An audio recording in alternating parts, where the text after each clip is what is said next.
What's going on, people? We are Tottenham TV match preview for the massive game at the Vitality tomorrow night on Amazon Prime, and I'm so looking forward to this game. Well, I say I'm looking forward to this game. I look forward to every Spurs game, and then it comes around, and I'm just like, oh god, yeah, because I just realised what I said, and I was just like, what the hell is going on here? But look, it's a massively important game. We need to respond from the game against Fulham, the 1-1 draw. And we know we're going to be in for a dogfight tomorrow night. We always are when we go to the Vitality. Last year we won 2-0. I think we scored Bentancur scored late in the game, didn't he, to seal it off? No, that was the year before that. Last year was like a comfortable 2-0 win, like Madison scored. Was it early on the season? It was in that first 10 games, the one you're wasn't it? talking about, we were 2-0 down, and Bentancur scored a last-minute winner for us. Was it Kulusevski last year then? Yeah. It was Kulusevski that kind of nicked in front of his defender, didn't he? But look, it's always a kind of difficult game there. Last year, we had two convincing games. The year before, it was 2 3-2s, wasn't it? At the Tottenham Hotspur Stadium and at the Vitality. 2 3-2s in that season. Last year, we won 2-0. Yeah. Oh, you mean the season before that? Yeah. Season before that. We won 3-2 at Tottenham and we won 3-2 at the Vitality. No, yeah, we lost 3-2 at Tottenham. Oh, sorry, we lost 3-2 at Tottenham. Lost 3-2 oh, there you go. Yeah. It's right there. So, look, we always know that we are going to be in with a game. And this year, it seems as though this is the best version of Bournemouth we've probably ever seen, with the likes of Semenyo. Iraola's really got his ideas across. I think he's a top manager, Iraola, I really do. And funnily enough, we took their best player last year and they seem to got better, which is a sign of a great manager. They spent their money wisely. Yeah, I mean, we'll get into them, but they got some very good players, which I think a lot of top clubs are sniffing around a lot of their players at the moment. Yeah, and manager. So we're going to get on and speak to a Bournemouth fan very soon. Is he there? No, not anymore. Okay, we'll wait for Tom to come back then. He is. I can hear him, actually. Oh, here he is. All right, well, let's go to Tom from Cherries chat and see what he has to say about the game. Tom, nice to meet you, mate. Thanks for coming on today. How are you doing, first and foremost? Yeah, I'm very well. Thanks very much for having me. Looking forward to the game. Yeah, I bet you are, with the form that you're showing at home. Dispatched of the likes of Arsenal, dispatched of the likes of Man City. You confident coming into this one? Well, I think it's interesting because obviously we have managed to beat Man City and we did manage to beat, as you say, Arsenal. But this one, it's really hard to predict, isn't it? Because we are both very inconsistent teams, I think. Because obviously in the last couple of games, well, we had the victory against Wolves, but the 2 games before that, you would think maybe we'd be able to get some points out of it. But that wasn't the case, unfortunately. And it's very much the same with Spurs. Defeat against Ipswich, 4-0 win against Man City. There's no real correlation. There's not a lot to go off of in terms of predicting the results. So I think I'm looking forward to it just because of how hard to predict it's going to be. In terms of, as you said, your form this season, you're saying you've been inconsistent. But as my brother said, is this potentially the best Bournemouth side we've seen in the Premier League? Would you agree with that? I would say so, yeah. I mean, obviously in the 16-17 season, we managed to get that 9th place finish. But when you look at the squad, it wasn't as powerful as this squad now is. And, we do have quite a good bit of depth in attack and defence. We've got options in and around the squad. But, yeah, I would say in terms of potential, this is probably the best Bournemouth squad. And you look at the players that are in there, there's a lot of value. When you look at the likes of Semenyo and Kirkes, players like that, they're going to go for massive fees. But if we can keep hold of them, you never know what we could be pushing for this season or maybe even next season. I'm looking at Evan Nilsson as well, and I feel like he's growing and growing into the season as a Premier League player, as the Bournemouth number 9. Obviously, we took your number 9 in Dom Solanke last season, 19 goals for you lot. Do you think Evan Nilsson is kind of covering that gap now that Dom Solanke has left? And how much of a miss has Dom Solanke been for you guys? I mean, I think at first, obviously, with him coming in from Portugal, it's not one of the top 5 leagues. It's quite hard to, it's hard to compare it to the Premier League. So it's a bit of an uncertainty. And obviously, with a big price tag, there's a lot of pressure on him. But I think what Solanke offered really well was just, what he does is just scores goals. He's a great finisher. I think Evan Nilsson's got quite similar qualities. And, you've seen, obviously, the first few games, he was a little bit there was signs of potential, but I think now we are really starting to see that he is filling that gap and he is scoring the goals that we need. It's interesting, though, with Dom Solanke, because you say there, he's a really good finisher and he provides goals, but for Spurs and from what I've noticed from Dom Solanke, look, he does get goals, but I don't think he's as much of a goal threat for us as he was for you. But I'm so happy with Dom. But what he provides for us is sheer work rate, pressing, hold up play. I mean, everything apart from his finishing ability that he's showing on a consistent basis. I mean, he's only scored 4 goals for us in the Premier League, which is not a terrible return. But I was maybe expecting a bit more goals and for him to be involved in the goalmouth action a bit more. But like I said, even without the goals, I'm so happy with what he's providing at Spurs, because we saw he wasn't playing against Fulham on the weekend and we missed him so much. Like he's kind of like that glue that sticks our attack together. And it's interesting, like maybe the different roles he played for us than he played for you. But look, it's going to be a really interesting game. How do you see Bournemouth setting up? Do you still think there'll be changes from the week, because a lot of games coming thick and fast? I don't think so, to be honest. I think we had our most our strongest lineup we had our strongest possible lineup playing on Saturday. Semenyo obviously was suspended, but now I think he's coming back for this game. The only concern I'd have with the team is I don't know if you heard the rumours earlier this week that Lewis Cook has perhaps had a little bit of a falling out with Andoni Areola. So really? I just hope that hasn't really caused anything in the dressing room. Because obviously he was dropped he was meant to be dropped from the lineup down to bench on Saturday in place of to be replaced by Tyler Adams and Ryan Christie, but from what I've heard, he was unhappy about that and then was left out of the squad altogether for that reason. But other than that, I do think we've got our strongest squad available. I think for a game like Spurs, there's a chance of getting a point or maybe even 3 if we're lucky. So I think it's got to be the strongest lineup, and you never know what that team can do. It's interesting to say that if you're lucky, you might get 3, but a lot of Tottenham fans going into this game worried about what Bournemouth are going to bring, because they've been so aggressive, they've been so good at home, especially in your stadium. It's like kind of a small pitch, and you just kind of hound the opposition, and you kind of press so aggressively. So do you not think, you said obviously you've been a bit inconsistent, but looking at your performances at home, have they been more like the Arsenal and City games, or is that those games kind of be more the exception, would you say, to the season? I mean, I think the overall consensus would be that those 2 games have been the big shocks, because as you say, we have played well at home and we have got good results, but City and Arsenal, I don't think I was going into either of those games really expecting a win. Certainly not City, and because they were on, that this is before their bad patch. And with Arsenal, I think they were still playing quite consistently as well. Obviously, the red card, I believe that Arsenal had a player sent off, and that did change the game a fair bit. But yeah, I think those 2 performances definitely highlight what we can do at home on our day. So it's just a case of whether or not we can string it all together today against Spurs, and which Spurs side shows up really. Yeah, I mean, it's been such an inconsistent season, not just from Bournemouth and Spurs, but from pretty much everyone apart from Liverpool. And it's hard to put your finger on why that is. Is there too many games going on? Maybe that's a conversation for another day. But it does seem to feel like whenever the big boys come to town, to the Vitality, you definitely raise your game. I even go as early to the season when you lost to Chelsea. I mean, you probably deserved more out of that game that day as well, in a narrow 1-0 defeat on Bournemouth. On the weekend, maybe you deserved a little bit more from Brighton on the weekend. You probably deserved a little bit more from that game. But when you're looking at Spurs, how do you kind of assess Spurs from an outsider looking in? Are you impressed with the work that Ange Postecoglou's doing? There's a lot of frustration in and around Spurs at the moment with the inconsistencies. So how are you looking at things? I mean, as I said earlier, they are, as you say, very inconsistent. Sometimes they'll turn up and they'll batter a team. Sometimes they'll lose to a team of not won in the Premier League all season, as we've seen. But, it's quite, I think, obviously last season was very strong start to the Ange era. But I think now we're starting to, I know you don't like the word, but we're starting to see a little bit of the Spursy element come back into play. But here we go.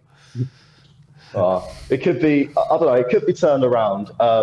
But yeah, I think yeah, as I said earlier, it just depends whether Spurs come up, come up to Vitality and can put in performances that we know they can do, or whether things will, be like that. But yeah, I think I do like the style of football that they play. I think I did hear Postecoglou a couple of days ago actually saying that he would rather play more entertaining football than get narrow 1-0 wins, which I think is quite a bold approach from a manager, especially in the position that they're in. But yeah, I think it'll be exciting to have them at the Vitality. Talking of managers, let's talk about your manager, because a lot of talk about Iraola at the moment, what a good job he's doing at Bournemouth. Obviously, last season, he didn't start off very well, did he? And there was even rumours that I think it was a Burnley game at home. If he didn't win that game, there were a lot of people saying that could have been his last game. He ended up winning it, and he went on a really good run and finished, fairly in the mid-table. He's now kicked on this season. Spent money well, and clearly there are players improving. How highly do you rate Iraola? Like, do you think he's destined for a top job? And as well, were you one of the fans? You saying Bournemouth's not a top job? Huh? You saying Bournemouth's not a top It's job? not a top 6 job. And also, were you one of the fans also questioning whether he should stay last season? And if so, how has he turned your opinion? Well, I think if we go back to the start, obviously he was brought in under quite controversial circumstances with O'Neill being sacked. I think a lot of fans didn't agree with that. There was a lot of love for him around the Vitality. But yeah, when he did come in, it was quite a big name, really. I think there are a lot of other Premier League clubs who would have been happy to have had him on board even from the get-go. And it didn't get off to the best of starts, but I think there may not have been faith from the board, obviously because of the rumours of him perhaps being sacked. But I think around the Vitality, there was quite a lot of optimism in terms of, the potential that was there. As I say, the squad was looking very good when he arrived. But yeah, I think it just shows, if you give a manager time, you never know what could happen. And that's a lesson that a lot of other clubs could learn. But yeah, I'm very, very happy that he's still with us. How long we'll be able to keep him for, I think depends on our success and how well we can really build on what we've achieved so far. But I think I can definitely end up I can see him ending up, should I say, a top job in future, definitely. Perhaps maybe back in Spain or even in one of the big Premier League jobs. How highly do you rate him amongst the managers in the Premier League? Do you think he's one of the top managers? I think he's definitely top 10. Wouldn't go as far as saying top 5 because, there's a lot of, I think we've got some of the best managers in the world over here. But I'd say he's definitely in the top half of them. Yeah, I rate him very, very highly, Iraola. And I was actually just saying to Sim off air, I was saying if anything was to happen with Ange, he would actually be my first pick. He'd be my number one choice for the next Spurs manager, which you probably don't want to hear. But when you look... Would you take a swap of managers? Would you swap the managers? Not too sure. Not on the run of form you're in.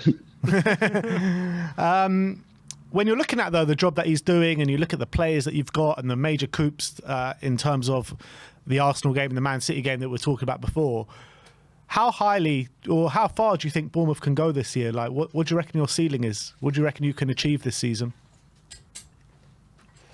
It's an interesting question because, you've got to weigh up bias versus, what's actually realistic. I'd love to say that we could go and push on for Europe for the Conference League place, but then the way that this season is playing out, you could say that about 12 teams, couldn't you? Yeah. We're only 13th in the table, but I feel like we could be so much higher. I think realistically, above us if you win. Yeah, exactly. Yeah. I mean, I think if we're being realistic, top half would be a good season. I think we could go away from that and say, okay, we finished ahead of this slot, this slot. That's a good way to be finishing the season.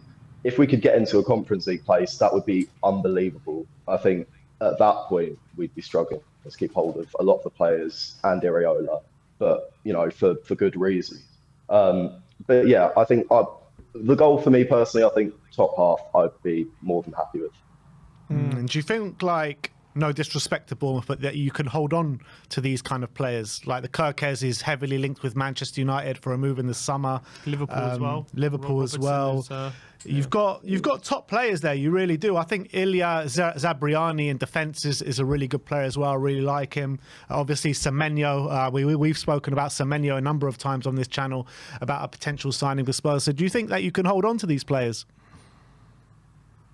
I think there's a few that would probably stay around for another year or two. I think they're quite a committed group by the looks of it, and us at the Vitality in particular, we do not like when our players are being linked with other clubs.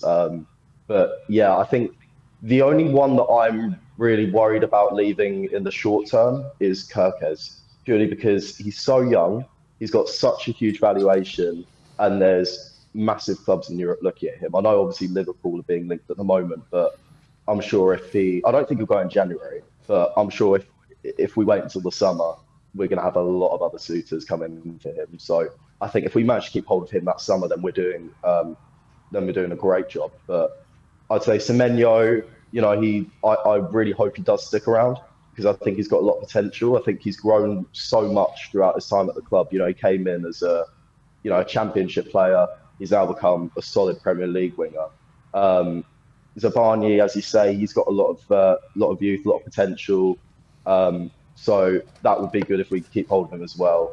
And yeah, obviously Evan Nilsson, he's only just joined, so I imagine there's no short-term threat of him leaving. But I think if he keeps scoring like he is, then we could definitely get a lot of money out of him. But as I say, there's a lot of ambition at the club, and we would like to keep pushing with this group of players. So the more we can keep, the better, unless the price is right, of course.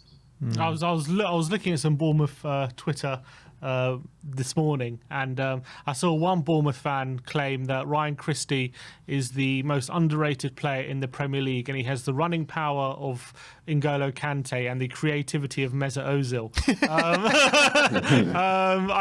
Is that a feeling, a big feeling amongst Bournemouth fans, that he's very underrated? And as well, are there any other underrated players we haven't mentioned that we should be looking out for? Good question. Well, I think he's very much loved around the Vitality. He's been there for, I can't remember how many years, but quite a few now. But yeah, he has been a very solid player. Played a big part obviously in our victory against Arsenal. And yeah, I think he's been very reliable in that midfield. And I mean, he's sort of grown now, hasn't he, from an attacking midfielder back into a more deeper role, which I think it's worked quite well. But yeah, I think I would say he's underrated, definitely. Whether or not I agree with the Ozil and comparisons, I think that's probably bias getting in the way a little bit. But yeah, I think he's definitely underrated. I think I would say Mark Travis, to be honest. His contribution against Manchester City, I'm not sure if you watched that game. The goalkeeper. Yeah. I think he's underrated not only by the fans but by Iraola as well. And I can see why he's keeping faith with Kepa at the moment, because he hasn't exactly, you can't put our defeats recently down solely to Kepa. But he's not been as solid as you would have liked, and a lot of Bournemouth fans, they are clamouring for Travis to be brought in, because, as I say, against Man City, he was made some fantastic saves, really kept us in the game. And I think if he does get a run of games ahead of Kepa, I'd be very excited to see what he can do, because he's been at the club for a while now. He's been in and out of that spot in goal, but I'm a big fan of Travis. When you're looking at the Spurs team, is there any player or players that you're particularly worried about coming up against this tomorrow night? I would say I think the attack is probably the biggest fear for me, because you've got quite a few good players up there. Kulusevski, Solanke, and then the two I'm in particular afraid of are Son and Johnson. I think obviously Son, he's always reliable. We know what Son brings, but Brennan Johnson recently, since I think he had didn't he have quite a bad start to the season, but then picked it up a little bit later. 10 goals in all competitions this year. I know, it's just, and he's been doing amazing for Wales as well. But yeah, I think he's definitely someone who we should be wary of. Does he play down the right or the left? I'm not. The right. He's a right winger, yeah. Yeah. So he'll be up against Kirkes tonight. Yeah, I think definitely one to look out for you. I think if there's going to be any goals, I have a feeling that he'll play a part. And Dom Solanke obviously returning to his old club tomorrow night. If he does score, are we going to see any anime celebrations tomorrow night, do you reckon? And how is he going to get a good reception as well, do you think? I'm not sure because I think there was a general consensus when he last summer, that he had done so well that he had to move on to bigger things. And it's unfortunate. Obviously, no one ever wants to see their player leave, but I think we had kind of come to terms already with the fact that he wasn't going to be around for much longer, and we were going to get a lot of money for him, obviously, and that's gone well, and we've now been able to invest that in Evan Nilsson. But yeah, I think I don't think he'll get an awful reception around the Vitality. Not as because the way he left wasn't unceremonious. He was. You could tell that he was very grateful for the club and the opportunity they're giving him. But yeah, I think he will. I don't think he'll get the best reception, of course, but it'll be interesting to see how he plays. Really. Yeah, I think it'll probably be one where during a game you might boo him, and then after the game you might just give him a standing ovation or a round of applause after the game, just to show the sign of respect. Because I never like it when an opposition comes and you're like cheering him during the game, but after the game I think is probably a good moment to show your respects, isn't it? Yeah, because then the emotion of it's obviously taken out of it a little bit. It's like on the pitch, you can be whatever you like, but after the game, I think that's when, I think we will see a lot of Cherries fans showing their respect to him. Yeah. All right, so how do you think the game's going to go? And what's your score prediction, my friend? I mean, I don't think it'll be easy. I think it's going to be tight, very tight. But, as a Bournemouth creator, I'm going to have to say 2-1 to Bournemouth, I'm afraid. 2-1 Bournemouth. We do Premier League predictions, and that was my exact prediction as well. I predicted 2-1 Bournemouth. Really? Wow, that's quite good Spurs fan as well. Yeah, I'm not looking forward. I mean, I said I am looking forward to it because I'm always looking forward to when Spurs are playing. But I look at the aggressive nature of Bournemouth, particularly at home, and I'm not sure if Spurs are going to be able to stand up to the challenge. We've looked so leggy in our last two games, and I can't see that many changes from Thursday coming into this game. So I'm just worried about the energy levels of the Spurs players coming into this game. I really am. Yeah, I think with the amount of games that are being played in Europe at the moment, as a Bournemouth fan this season, we're very lucky that we don't have to cope with the European schedule. And, as a fan, obviously, it's great to watch, but I think we can see there are clear signs of the big clubs suffering with the amount of games that are having to be played right now. But, yeah, I think, obviously Spurs, their first 11 is very strong. I think once you delve out of that, you start to get a bit more, well, as a Spurs fan, speaking from your perspective, you start to get a bit more worried. But I think it'll be interesting to see what team they put out. Well, Tom, looking forward to the game tomorrow. I want to thank you for coming on today, my friend. This is Tom from Cherries Chat. Do you want to let people know where they can find you? Yes, we are on TikTok at the Cherries Chat. Down there. We're aiming for 700 followers. Well, we are about to hit 700 followers. So if you want to be the 700th, go for it. Aiming for 800 by the end of the year, 1K by January or February would be lovely. And yeah, we will be on Instagram next year, and we will be launching our own website as well. But for now, just a TikTok page at the Cherries Chat. Well, I'm sure if Spurs win, a lot of our viewers right now will go and see how you reacted to the game. But I'm sure if you do beat us, a lot of Spurs fans will just be turning off from most social medias after the game. But do go and give Tom at Cherries Chat a follow at TikTok. Some great Bournemouth content. And once again, Tom, thank you for joining us today. And we'll see you soon, mate. Yeah, thanks very much. Cheers, you too, mate. That's a good preview. Yeah, very good preview. I thought he'd be more confident. I mean, he said 2-1, but considering the wins they've had, I thought he'd be like, yeah, we're going to take you to the cleaners kind of feeling, nothing like invincible kind of feeling. But yeah, he's still a bit reserved. The thing is, though, I think Bournemouth might have got brought down a peg because they did lose their last home game to Brighton, where they probably thought they were going to win after the scalps of Man City and the scalps of Arsenal. You think if Brighton are going to come to the Vitality, I know it's not an easy game, but on the back of those two games, you're probably thinking, yeah, invincibility, but then you lose the game. So maybe that's why it's a bit more reserved. Fair. albeit I was looking at that game and they definitely had to create enough chances to get something out of it. Yeah. But look, it's going to be a very interesting game this weekend. I mean, sorry, not this weekend. Tomorrow night, Thursday night football. Not European football, but it is Bournemouth against Tottenham at the Vitality. And it's a game that I'm actually going into really worried. And that's probably a good thing for Tottenham because every time I go into a game overly worried, we seem to come out the other end with 3 points. Yeah, it makes sense because after we win a game, right, you're confident, that's it. And then the next time we inevitably lose. And after we lose, you're like, oh, God, we're rubbish. We're not going to win another game. And then you're predicting us to lose or draw. And then the next game we usually win. So that's just the nature of how Tottenham have been this season, to be honest. Yeah, but I think when you're looking at the Spurs team, there probably will be a few changes. I think Ange was talking about Dom Solanke saying he's not 100%, but I do think he will play because he is training. If you bring up the injury graph, this is the injuries that we've got going into it. So Van de Ven, Romero, Richarlison, Odegaard, Vicario, Mikey Moore, Bentancur out suspended, and Dom Solanke is a doubt. I do think Dom will play. He said he's not 100%, but he said he's much better than he has been, and he said he's set to train today. So I think on that basis, he's probably going to be all right for tomorrow. Yeah, with Romero's an interesting one because we all thought he was going to be back after the international break.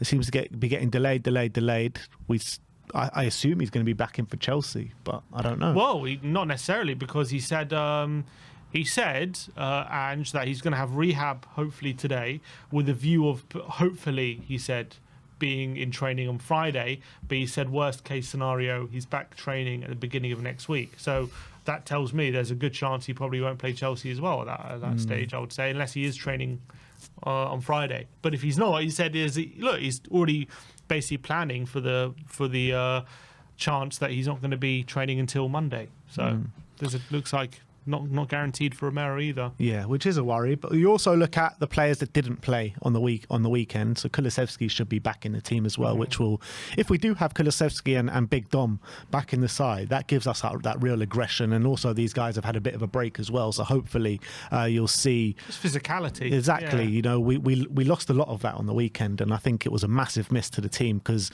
the way Ange wants to play, pressing high from the front, a very physical team. When you lose your two most physical players and the two biggest fighters in the team, you just lose that massive element, don't you? Yeah, and I think a lot of it as well, similar to Fulham, Bournemouth are very direct. And in fact, they do play in a similar way. They got Kirkes bombing down that left-hand side. They've got good forward players who are very direct. They're not a team who concentrate on possession. They're not a team who like to keep possession too much. They are very direct and they like to go forward very quickly. And as soon as they get the ball, they spring on you, and they've done that to good effect against some good teams at the Vitality this season.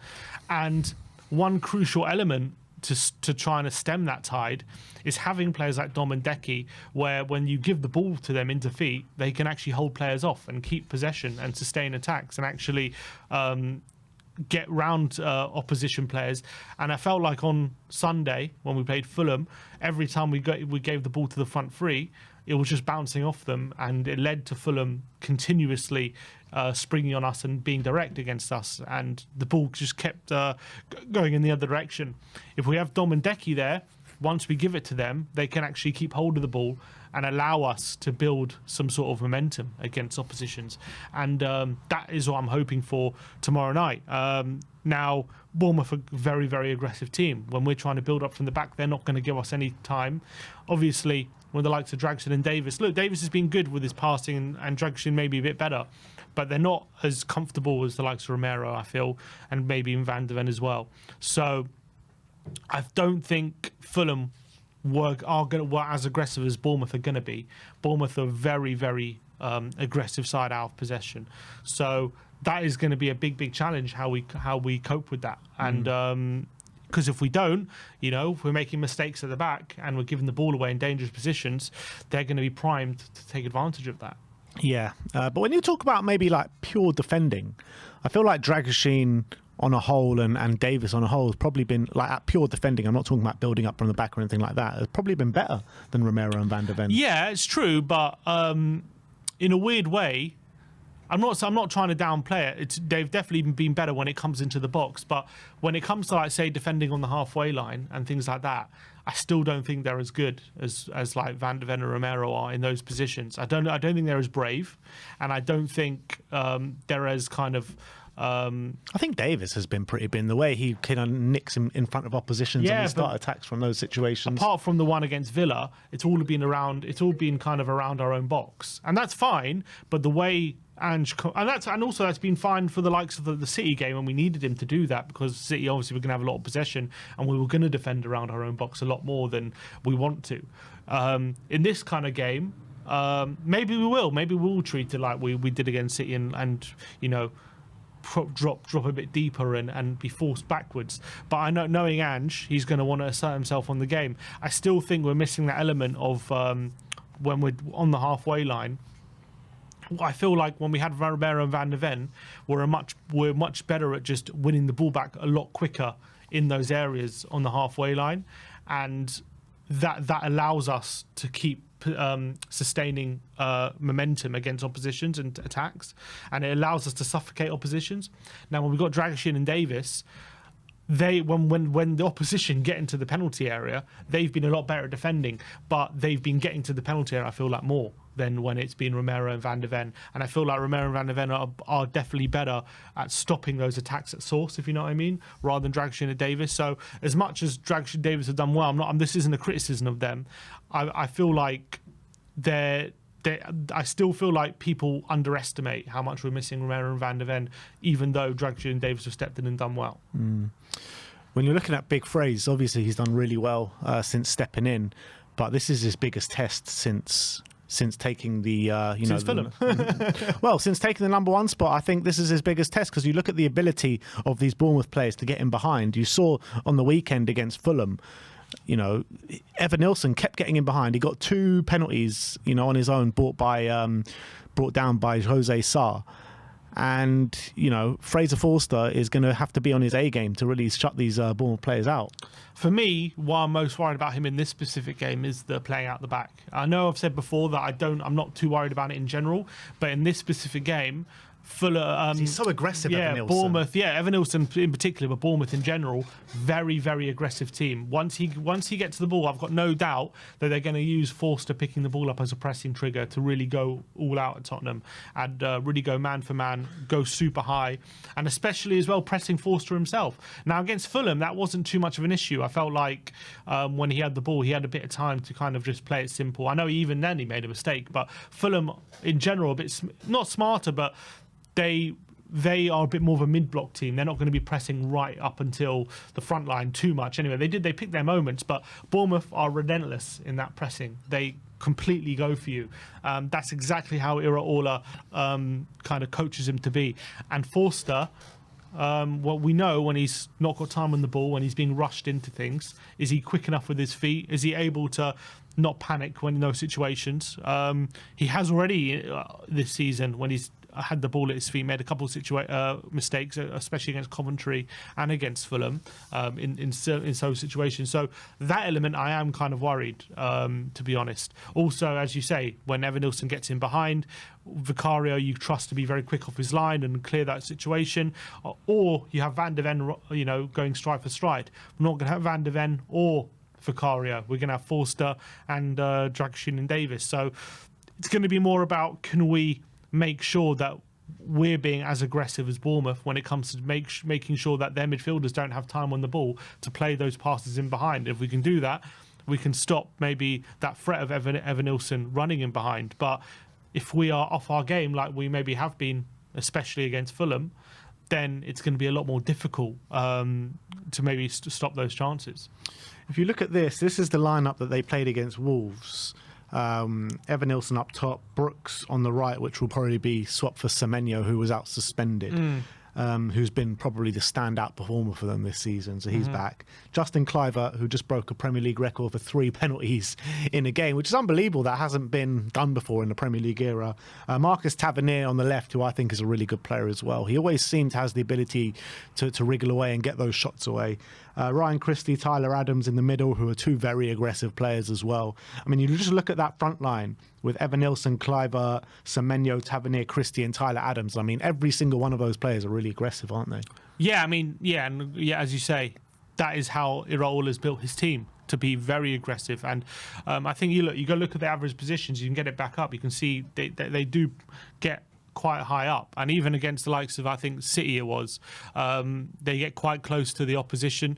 Maybe it wasn't. Well, look how high the fullbacks are. You can see there. You can see Evan Nilsson. This is more how much they pick up the ball. I guess it's not too much from out of play, but they do press really aggressively. And so I think Semenyo is up there for walk forward to. With defensive contributions.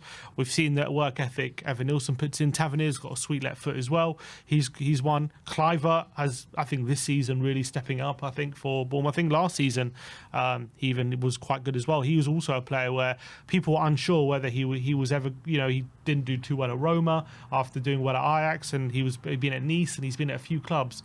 And he kind of came to Bournemouth as kind of a bit of a journeyman at that point. You're thinking, is he going to live up to that hype he had at Ajax?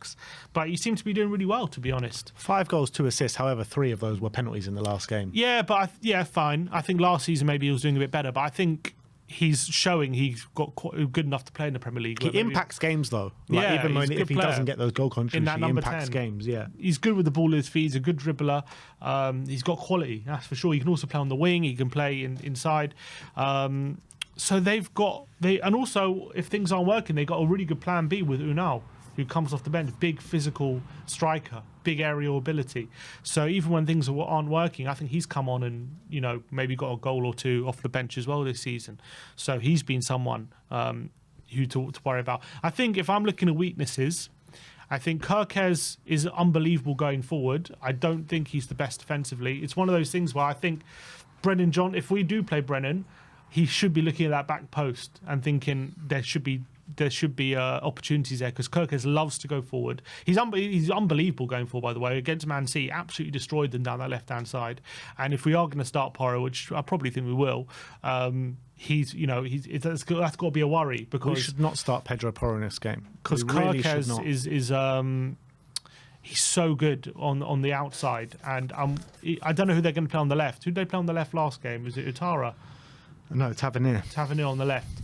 So again, it's a question whether we play Decky on the right. Well, Semenyo is probably going to play. Semenyo on the right and Semenyo on the left, on the right. Okay, so maybe. Yeah. So Semenyo on the right. Sorry, yeah, that would be down Porro's side. No, it wouldn't. No, it'd be down the doggy side. That'd be so Kerkez on the left. Yeah, I'm trying to get myself confused. That'd be down the doggy side. So Kerkez and Tavernier down that side.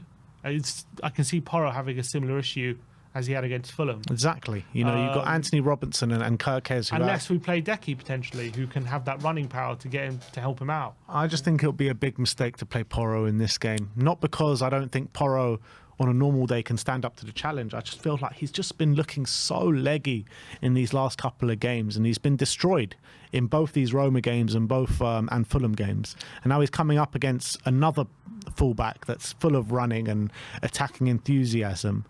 We need to just freshen it up in that position. We have to play Spence. What did you think of Ange's comments on Spence? I thought it was a bit strange, to be honest. In his press conference. Let me try and get. Do I have them here?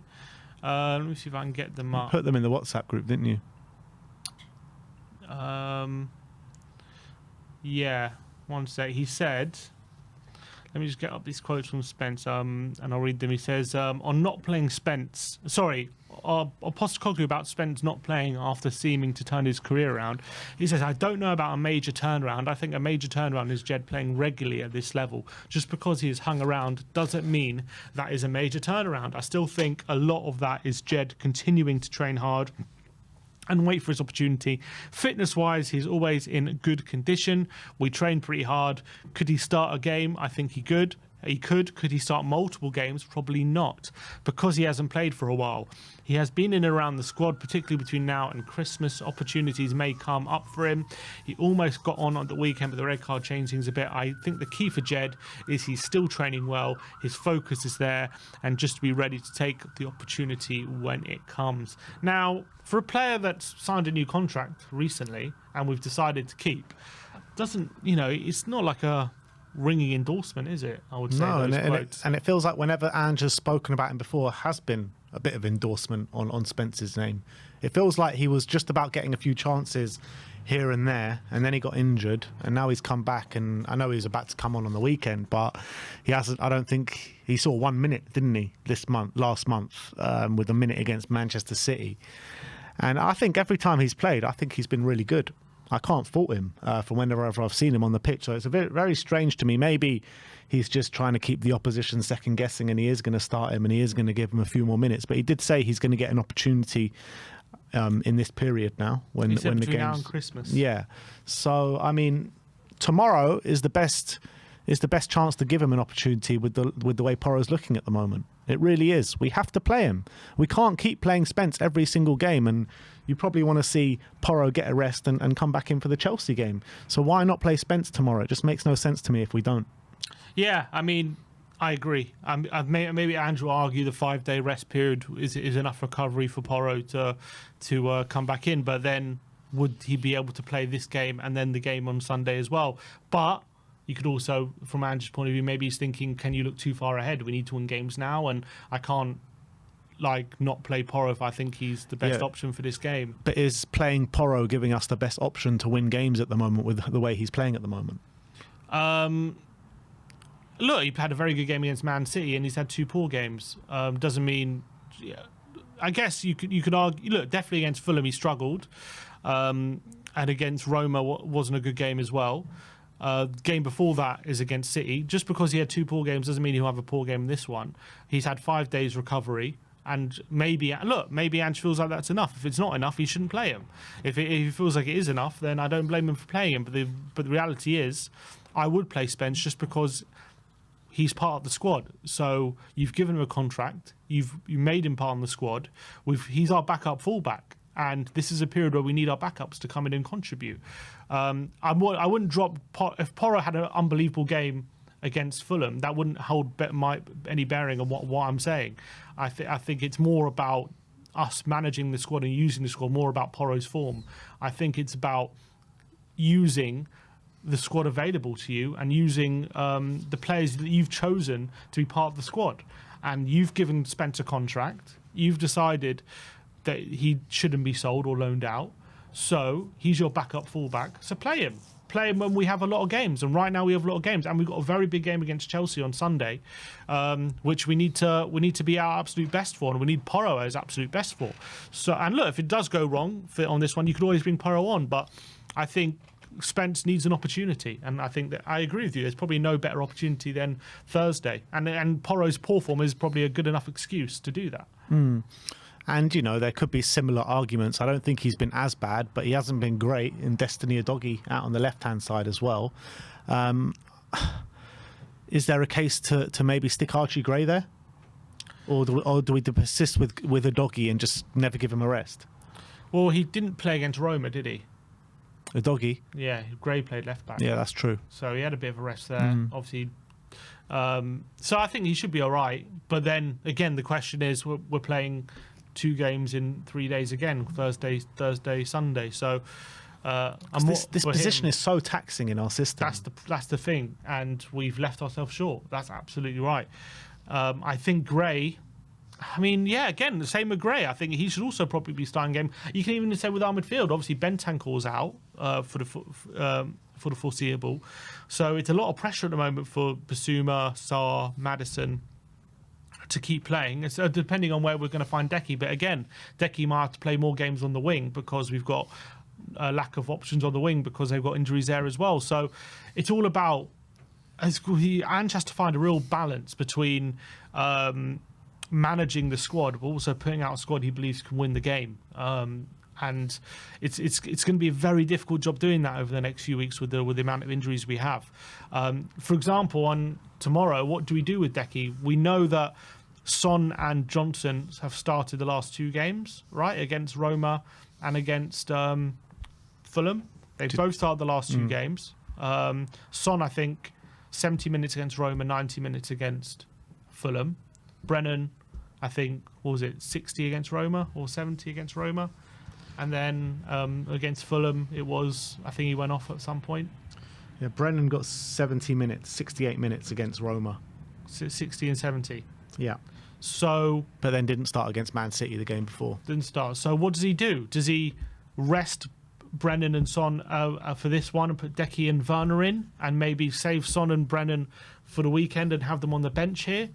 But then that means playing Maddison, Sarr and Basuma again, and potentially, that means playing them again after playing on Sunday. Does he put Decky in the middle? Maybe rest Maddison for potentially for Sunday, have Decky on the right on Sunday, and play Johnson on this one and Son here, and have them. But then if you play Johnson and Son, are they going to be fresh enough to play this game and on Sunday as well? It's a lot of different questions. The way I play it for this game, I put Decky in the middle, drop Maddison to the bench, Decky, Sarr and Basuma with Brennan on the right, and then for Chelsea I'll probably drop Son. So Son starts all games. Son starts both games, yeah, but you could always take him off early as well. I start Son both games. Potentially even, I do start Son both games, but I take off Brennan and I start Kulusevski on the right against Chelsea and bring Maddison into the midfield against Chelsea. I feel like that Chelsea game's a real game for Maddison. Yeah. I feel like, he'll really try and step it up in that game. So that's what I would do. That's why, in a way, I might put Son on the bench for this game. I might do Werner. But then I don't want Werner, Solanke and Johnson. It's difficult. I feel like if we do Werner, though, we don't have enough in that front line without Son. If we're not going to play Decky in the front line, that is.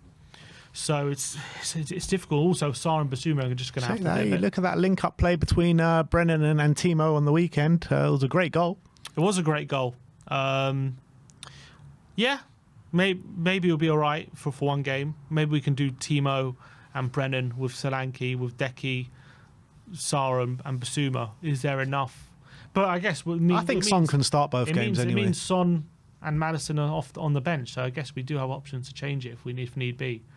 I think we can start Son on both games and then don't start Son at Rangers and give him the rest then. That's what I would do. Yeah, I know, but the problem is, I just think if he starts this game, he's going to have to come off on 70 minutes or 65 minutes. That's fine. That's fine. But even so, even if he plays 90 minutes in the space of a week and then doesn't play a minute against Rangers and then he's fully rested for Southampton. But clearly we're managing him, and also he has since he's come back from injury. I know he played 90 on the weekend, but again, exactly, he played 90 on the weekend. He got 70 minutes against Roma. He came off. So we've got him, Timo, Brennan and Decky as our winger options at the moment. He said in his press conference, we are definitely going to have to rotate the wing options because we have to be careful with them because we don't want them to get injuries because they're the only ones we have at the moment. So on that basis, is he going to rest them on Thursday? Is he going to play Werner and Johnson instead of Son? Because we need a fresh Son on Sunday. It's a question marks. But again, you can't look too far ahead then as well because we need to win this game. So I would like to see Son play. I've got a feeling he might rest him though. He might put him on the bench. I don't think he will. I think it'll be Son, Johnson in this game and then Son and Kulu against Chelsea. That's what I think it will be. And then you look forward to the Rangers game. I think it will probably be Timo and Brennan. Is there any chance he goes a bit more attacking, goes Decky and Maddison and gives Sarr a rest? Maybe against Rangers, but not in these two games. I think we need Sarr. I think we need those legs in midfield, particularly with how aggressive they are in midfield. I think we need that double pivot of Basuma and Sarr. And that's the problem with Bentancur being out, right? These midfielders are going to be overloaded and overworked over this period. The only game... Could Gray get a chance in midfield? I mean, I'd love to see it. But also ahead of Sarr or Basuma, one of them, because they're just getting to get overworked. We can't persist with Basuma every single game. He's going to be asked to play now every single game apart from the Rangers game, building up to Boxing Day. How many games is that? That's the Chelsea game, Bournemouth game, Southampton, Manchester United, Liverpool, and then Bentancur will be back for the Forest game. So that's 5 games in the space of 2 weeks, 3 weeks. Surely he can't do that. Doesn't sound too much when you say it like that. Yeah, well, it is though. It's a lot, particularly the way we play. Yeah. Yeah, and I just can't see an opportunity to rest him too much, unless we, hope in some games when we're ahead by a couple of goals, maybe you can take him off early. But I think Archie is going to have to play a part in midfield. He's going to have to. he was talking about between them. He was asked, between them, Jed, Archie, Bergvall have only played 116 minutes in the Premier League. Are those three ready to play at that level?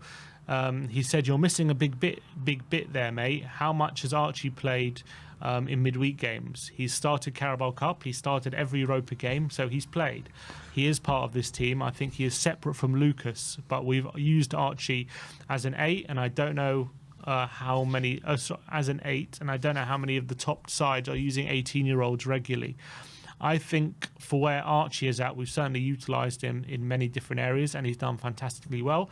I think with Lucas and Jed are in a different position. With Lucas, again, we need to make sure we allow him to develop without putting him in before we think he's ready, particularly in Premier League football. I think that's where the Europa League has been good for us, because it's a different level of football in terms of intensity and tempo. Lucas is working his way through that, and has had a couple of cameos in the Premier League as well. And like I said with Jed, it's kind of a different scenario. From us, obviously, we can't lose sight of the fact that they are still 18, and if people can show me evidence of 18-year-olds playing regularly, apart from some exceptions, there is a reason for that, because you want to allow them to grow into it. I've used Archie every time we've needed him, and he'll definitely play significant game time for us this year for sure. Yeah, and this significant game time has probably got to come over this period as well, because of our lack of numbers and because of the games, how often they're coming from now until the end of the year, or even going into the new year as well. So I fully expect Gray to play quite a few minutes in this period in the Premier League as well. I'm looking at Bergvall. I think that he probably might get more game time than he has been getting in the Premier League. But when I try and look at these two players and compare them for how they've done for Spurs so far, I kind of feel that Gray is a bit more ready than Bergvall at the moment. Well, he's been playing Championship. He's much more ready at this level for sure. Yeah. I think that should have been expected at the beginning of the season. Yeah. Bergvall coming from Sweden, it was never going to be an instant. I mean, it could have been, but that would have been a miracle. Like, it was, the expectation was always going to be it'll take a few months just to settle in and get. And even I think for me personally, apart from the Galatasaray game, even given that, I think he's done pretty well for the circumstances. I think I've been quite impressed with him, how he has actually settled in. I think I've seen 18-year-olds be a lot worse than him, to be honest, at this level. There are some Europa League games where he's been really, really good. So I think he's done pretty well. It's not been, he's not taken it by storm, and he's not like got himself straight into the team and been a starter. But he's still 18. I think for an 18-year-old coming from the Swedish league to play at the level he has done immediately has actually been pretty impressive, in my opinion. If you look at the form of these two teams, very similar, I guess. Jekyll and Hyde up and down. 2 wins for Bournemouth and 2 wins for Spurs in the last 5. Also 2 losses and 1 draw. Exactly the same, just this in a different order. They've also scored 10. We've scored 10. In fact, but they've conceded 7 and we've conceded 5. So very similar form coming into it for Bournemouth and Spurs, albeit they are 13th and we're 7th. But you look at our away form with 3 losses and 2 wins, and their home form is exactly the same with 3 losses, with 2 losses, and I guess they've had 1 less and we've had 1 more. But a very strong home team against an away side who are not the best on the road, to put it, quite frank. Albeit in our last away game, we probably had our best away performance and result in the Premier League era. We're good in Manchester. We're good in Manchester, but on the south coast, not so good. Albeit we've won our last 2 games at Bournemouth, haven't we? Yeah, we have. And if you bring up the head-to-head, last year we won 2-0, but then again that was in, I think it was like 2nd game of the season or 3rd game, and it was very early in Iraola's tenure, and it was at a point where he was struggling, to be honest, and we took advantage of that. And obviously it was also very early in Ange's tenure, but obviously Iraola was on the brink of the sack at that point. If you cast your mind back to the game at the Tottenham Stadium, we beat them 3-1. That was a game where I think a lot of people would fairly say that the result didn't reflect the scoreline. If you remember, like, Bournemouth had a lot of that game, and we got hit them with 2 early goals, and they dominated for large parts of that game, and they got a goal back. and then we killed it off late on with Sonny. But that game could have easily gone a different direction. I think Vicario had to make a brilliant save late in the game. I remember tipping one onto the bar, I think. So they showed in that game how good they can be under Iraola. So I think that was it. I think that's been evident. And we know at the Vitality, they're a very, very good side. Look, not unbeatable, but as the results speak for themselves. They've beaten City, beaten Arsenal. They got a draw against Newcastle. They did lose to Brighton, but again, that was a game where Brighton will probably come away with it thinking they got lucky to get the win. Beaten Southampton 3-1 as well. So they've had some very, very good results at home, Bournemouth. Yeah, the last 2 home games, or the last 3 home games, they played Brighton, Man City, Arsenal, and now welcoming Spurs. So like 4 of the biggest sides in the Premier League. And, you know, they've beaten Arsenal, they've beaten Man City, narrowly lost to Brighton, where they probably deserved more out of that game. Narrowly lost to Chelsea as well, where they missed a penalty. Definitely deserved more out of that game as well. Everton also missed that penalty, yeah. When the top 6, top 7 come to town for Bournemouth, they do raise their game, and they are a really hard team to beat, really aggressive. And Spurs are going to have to be on their A game to get anything out of this game, and we need to be we need to show the biggest amount of aggression that we've probably showed since, I know the Man City game wasn't that long ago, but the aggression levels against Roma and the aggression levels against Fulham, if we show similar, then we'll lose this game. For sure. And if we're, again, similar to Fulham, if you're off your game intensity-wise, then Brighton are very much a team that are primed to take advantage of that, 100%. And they've got quality in the forward line. They've got aggressive defenders as well. I think the biggest weakness I would probably say is at right back. Adam Smith plays there. He Former doesn't Tottenham actually boy. get, former Tottenham boy.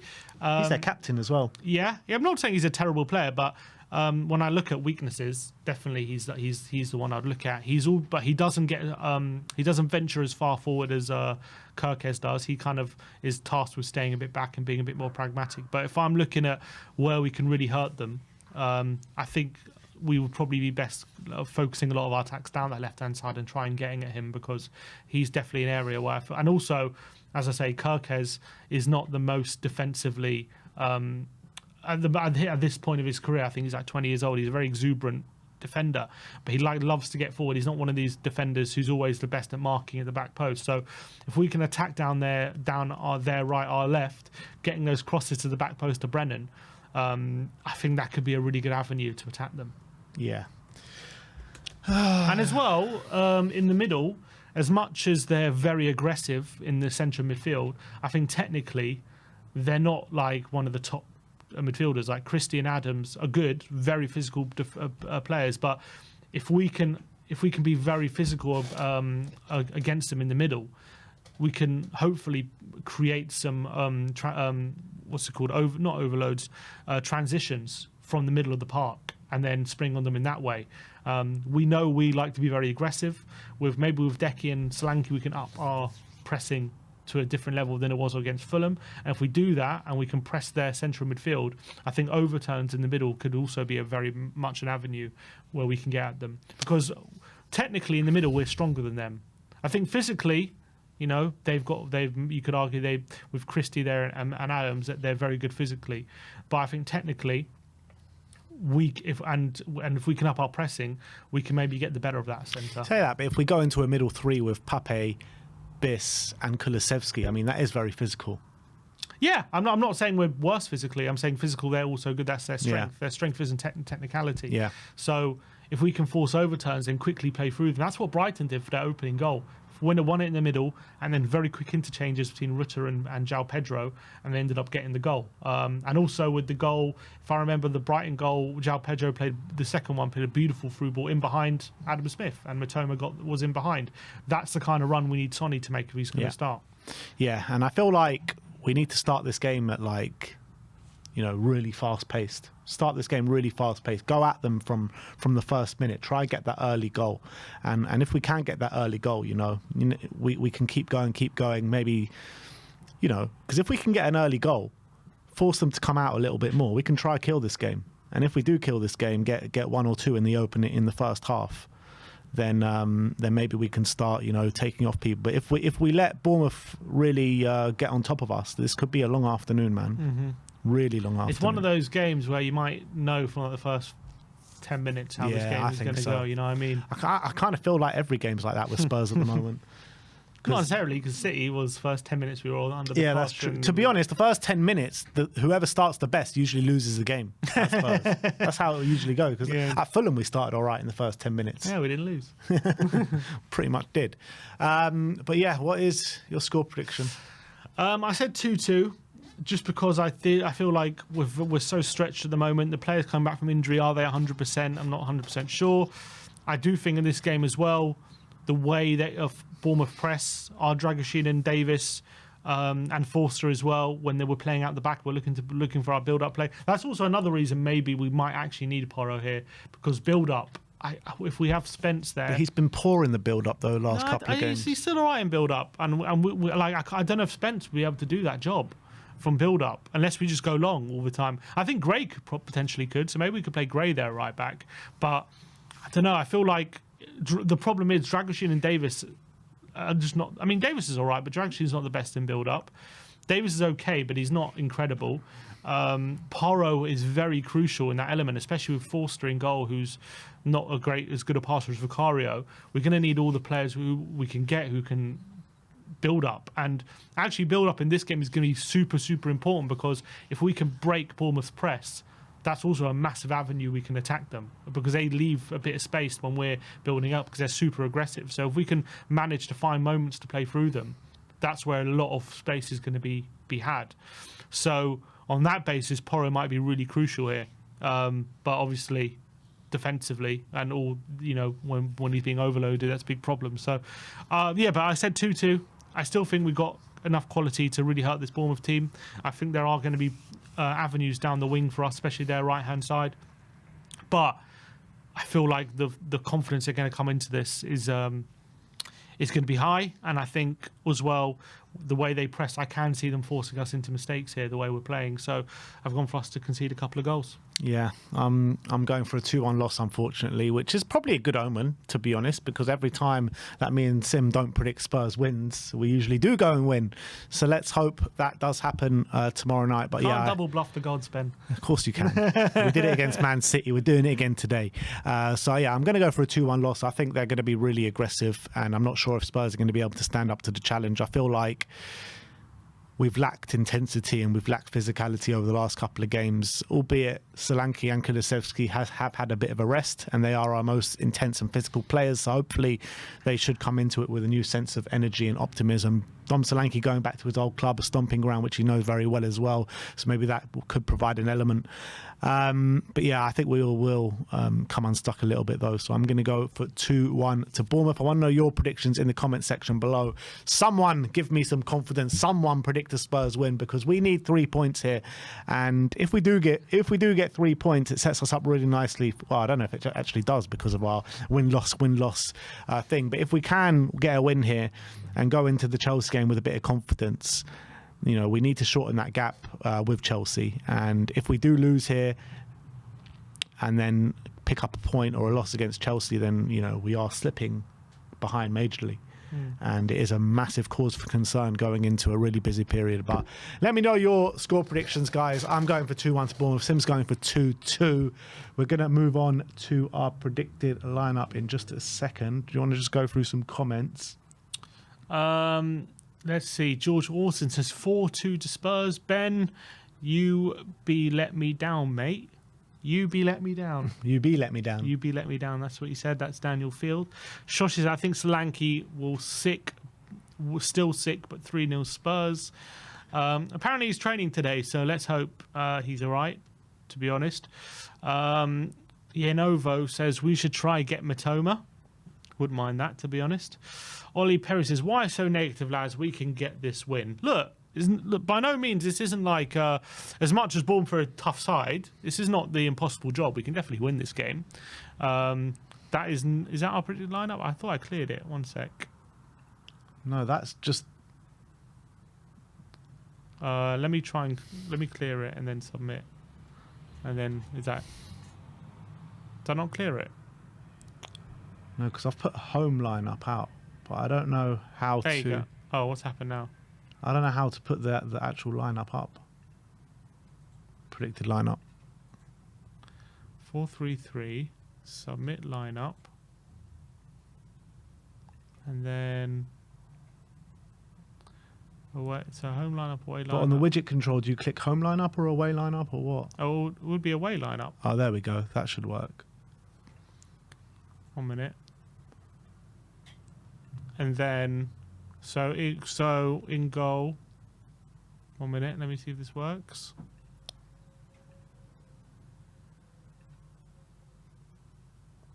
Oh, where's it? So what's going on here? Ah, there you go. Okay. All right. All right, let's get into our predicted lineup. We're going to get into the injuries and suspensions, what Ange has been speaking about in the pre-match press conference. So it's an extensive list. Yeah, how many injuries away from a second column are we, do you think? One. One more injury. So, in terms of who's available for Thursday, Dom Solanke, he said, is still not quite 100%, but he is expected to be back in training today, in line of being available tomorrow. It's not 100%, but he said he's feeling a lot better than he was, and he is set to train, so that's really positive. Cuti Romero, unfortunately, said he's set to do his rehab today, so he's unavailable for Thursday, with the expectation that we hope to have him back on Friday, but latest he'll be back on early next week. So hopefully he'll be back, I guess, for the game after Chelsea, but maybe Chelsea. I have to wait and see. Van der Ven's still not in training, so he's unavailable for Thursday. Then you got Richarlison, Odegaard, Vicario, all still long-term absentees. Mikey Moore, he had a bit of a conversation about him, saying he's not going to be available probably till the turn of the year now. Didn't want to go into specifics about what is wrong with him and about what he has, essentially. A bit of a cryptic kind of answer from Ange Postecoglou, but anyway, he is still out. Archie Gray obviously went off against Fulham on Sunday, but he said he's come through it okay and should be available for Thursday. So everyone else is fine. All right, so in goal will be obviously big Fraser Forster. I do think it's his biggest test so far, taking up the number 1 jersey from Vicario. I think where he's going to come under real pressure, not just his playing out the back, but also his sweeping coming into this game. Definitely. I think there's going to be a lot of elements he's going to be tested. You know, even set pieces as well. Bournemouth are quite good from set pieces. So I think Fraser Forster's done really well. Don't want to, discredit him, because the last 2 appearances, really, really strong. A lot of saves. He's probably going to have to make a lot of saves in this one as well. But there are some elements, especially with Bournemouth's pressing, with his ability to sweep. They're going to be tested to the fullest in this game, so it's going to be a big test for him. Right back, toss up between Jed, could be a three-way toss up. Gray, Spence, and Pedro Porro. I actually think he will go for Spence. I feel like Ange Postecoglou, the way he is in press conferences, whenever he plays something down, he kind of always just tries to prove you wrong when he plays something down. So I think he's double bluffing here in the press conference. Yeah, I'm hoping he goes for Spence. Let's go for Spence. We're going to say Spence comes in. Not sure about the colour of the kit. Is that our away kit? Anyway. No. Do we have a colour of that? No, we don't have a colour like that, do we? No, we. But anyway, I think, there you go. I think for when it comes to Jed, he's part of the squad. He's our backup fullback. We've got a very busy period coming up. Porro hasn't had the best couple of games, looking a bit leggy, and this is a really good opportunity for him to show what he's capable of and show that he can start at this level and contribute. Now, I can understand the need for Porro, because I think, again, Bournemouth, with their high pressing, we're going to need players who are very good at build-up play and very good at playing out the back. And can Spence do that? We'll have to wait and see. We know Porro is very important for us in that aspect, and with Dragoshin and Davis going to be there without Romero, we're going to lose some really good elements in our backline and Forster as well. So Ange could decide to stick with Porro, given there's been a bit of it's been a 5-day break since the last game. But we've got Chelsea coming up. We've got a lot of games coming up thick and fast. Porro's going to need a break at some point. I think this is probably the best opportunity to do it. So we're going to go with Spence. All right, right centre-back, I think it's pretty simple. Radu Dragusin, been fairly good, well, really good actually in the last couple of games, particularly the second half against Fulham. I thought he was spectacular, so let's hope he can carry on that vein of form. Yeah, and he's going to have Evan Nilsson kind of basically running at him the whole game, and it's going to be... I feel like in this game, we're going to need his penalty box defending, but as well, he's going to have to be brave, and he's going to have to step up, and I think he's been doing that, but... he's going to have to make sure he's not caught in behind when he does do that in this game. So I think his playing at the back is also going to be tested again because Evan Nilsson just never stops running. So as much as he's been good last couple of games, again, it's probably an even harder test, this one. So Radu on the right, on the left will be Ben Davies as well. Van der Ven is on the grass, but he hasn't been training with the first team as of yet. So it will be Ben Davies at left centre-back. And, if you followed our tier list for the month of November, he did get our player of the month, backed it up with a really good performance against Fulham as well. So it's a man on really good form. Yeah, he's been doing really well. And he's also been contributing really strongly to our build-up. So I think he's going to be valuable in this game. Hopefully he can stand up to scrutiny like he has done the last couple of games. He's really stepped up for the team. So he's an experienced player, and I've got no worries about him. And then to make up that back four at left back will be Destiny Udogie. I've not been overly impressed with his form of late. Let's hope he can step it up because we're going to need his aggressive nature. And I feel like in the build-up and going forward, he just hasn't been providing us with what he has done in the past. Yeah, and he's going to be up against Semenyo in this one. He's been in great form this season. Such a tricky customer out on that right-hand side for Bournemouth. So we've seen him struggle at times against the likes of Bowen and other players on that side. So Semenyo is going to be an even bigger test. We know he's capable of standing up to it when he's at his best, but he needs to show his best on this game. Yeah. In the number 6 position will be Yves Bissouma. Again, I think he's in fairly good form, but not the greatest performance against Fulham, let's be real. So he needs to step up. Yeah, for sure. Fulham, I thought his touches were a bit off it, and he was kind of overplaying it sometimes and making mistakes. This is going to be a very tough game. Christie, Adams, very, very physical players in the middle. Justin Kluivert, he's been pretty decent this season if he starts in the number 10. So he's going to have to be at his physical best. He's going to have to be patrolling as well. He's going to have to not make those mistakes when he's being pressed. But he's got the capability of dominating in the middle when he's at his best here, Bissouma. So hopefully he can reach those levels in this game. Alongside him, hopefully in double pivot, will be Pape Matar Sarr. I think Pape is obviously having a really good season, but in the last couple of games against Roma and against Fulham, he's been a bit sloppy on the ball. These couple of misplaced passes, and we can't afford that in this game with a really aggressive Bournemouth side. So let's hope he can kind of just eradicate that from his game.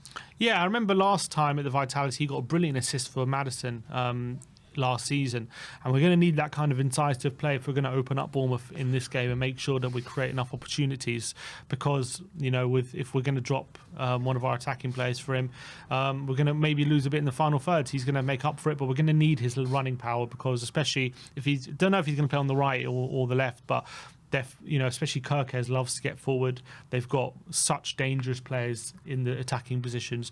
So we're just going to need to make sure that Bissouma and Sarr are just patrolling that. And if it does turn transitional, he's quite good at that game as well. So that could benefit us. And then to make up that middle three will be Dejan Kulusevski, who obviously been an unbelievable player this season. Did get a rest against Fulham, came on with about 20 minutes to go, I think it was. So hopefully he's got some new energy and well rested, and he can come in fit and firing for this one. Yeah, it's going to be an interesting question where we play Decky this one. Does he go back off to the right like he did against City?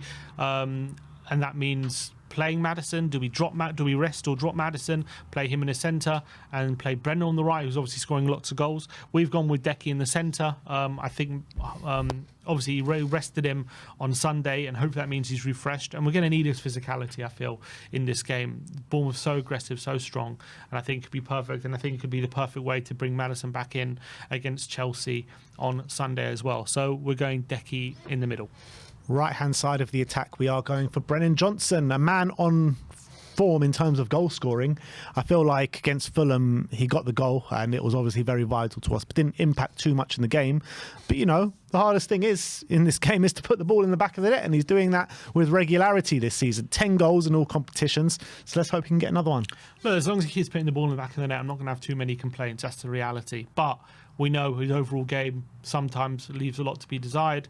But at the end of the day, if all three players were playing as badly as Brendan but also scoring, they would have, you know, a goal each. So look, 6 Premier League goals now, 10 in all competitions, double figures already for Brennan. So big up to him. Good finish as well. Obviously, he's started the last 2 games. Ange did say he wants to rotate his wingers, but I feel like he will play Brendan here and probably rest him on Sunday, maybe to come off the bench. So we're going for Brendan here. Yeah, it was interesting to hear Ange as well in the press conference say that we need, you know, reinforcements over the next couple of windows in the forward line as well. Definitely, yeah. And I hope he's not just talking about Jan Minchuk as much as I'm looking forward to him. But yeah, hopefully they're planning on getting someone in January. The problem is, especially when you're looking at forward players, good forward players who are going to improve us, to get those kind of players in January is even more difficult because they're usually probably going to be starring for their team, and that means they're going to cost even more money, which is why we went for Timo last time. It's true, but a few Januaries ago we got Rodrigo Bentancur and Dejan Kulusevski in the January transfer window, so a nice repeat of that window would be nice. Correct, but again, those are players out of favour. So we get players. We can get out of favour players probably. Again, Werner out of favour, but to get players who are starring for their team, very difficult. And that's the only one Spurs fans are going to be happy with, probably. Yeah. Up front will be big Dom Solanke. He is a bit of a doubt coming into this game. Ange said in the press conference he's not at 100%, but I do think he'll come through training all right and go back to his old stomping ground. And I'm backing him to get a goal in this one as well. Yeah, for sure. So we missed him massively against Fulham. We need his hold-up play. Zabriani and Senesi, again, 2 good ball-playing centre-backs who are quite physical. Senesi went off injured, though, in the last game. I'm not sure if he's injured or not. Well, if he's injured, that'll be a benefit, because I think he's a good player. Another underrated Dean player. Hyson. It'll be Hyson, young centre-back who's, again, good ball-playing, but physically, could Solanke bully him a bit? That's what I'm hoping for. But very good with the ball at his feet, Hyson. Scored that brilliant goal, I remember, for Roma. He was one I wanted in the summer. Yeah, he's young, but he's clearly got a lot of potential. But again, he's young, so could Solanke look at that and think, I could bully this guy? But as we said, Solanke might not be 100%. Maybe he's still feeling a bit effects of what illness he had. But he's going to be so important in this game if we're going to get the win here. So yeah, he's back in the team. And then to finish off that starting 11 will be Heung-min Son Heung-min on the left-hand side, the captain and talisman, and let's hope he'll be back in full big form for the game. Yeah, it's interesting because, again, Ange said he wants to rest players. Son has started the last 2, so is it too much to expect him to start this one as well? Plus, Sunday, that's up for Ange to decide. Also, Werner did all right on Sunday against Fulham, got an assist, albeit it wasn't amazing, but he did all right. So could he trust him, keep Son on ice, have him on the bench and bring him on if need be, or will he start him for this game and on against Chelsea? We've gone for him to start both games, and look, we need Sonny's quality. We saw what Matoma did for Brighton against Bournemouth, and Son's going to have to do similar. All right, so there you have it. That is our predicted lineup going into the big game at the Vitality. Very difficult game. Big Fraser Forster in goal. Jed Spencer at right back. Destiny Udogie at left back with the back 2 of Radu Dragusin and Ben Davis. Pape Matasar, Yves Bissouma and Dejan Kulusevski in the middle 3 with Brennan Johnson on the right, Son Heung-min on the left and big Dom Solanke up top. Me and Sim will be covering the watch along for you guys tomorrow, so come in and tune into that. And yeah, we'll see you all tomorrow, people. It's match day and it's a big one. So thank you, everyone, for joining us today. We'll see you all tomorrow. Like, subscribe and comment. And as always, come on, you Spurs.